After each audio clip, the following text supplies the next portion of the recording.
أعوذ بالله من الشيطان الرجيم. بسم الله الرحمن الرحيم.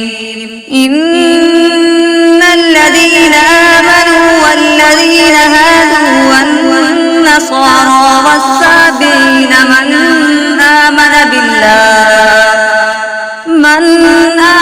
بالله واليوم الآخر وعمل صالحا فلهم أجرهم عند ربهم ولا خوف عليهم ولا هم يحزنون.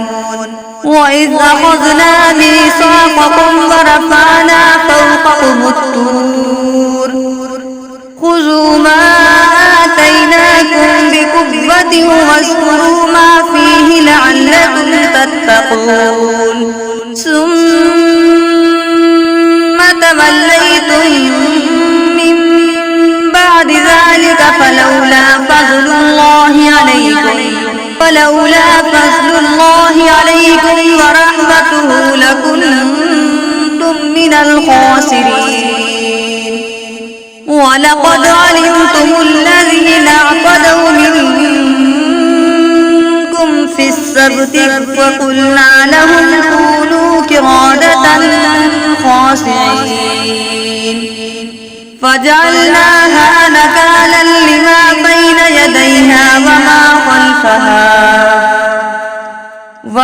خلفها وموعظة للمتقين. صدقت يا رب العالمين.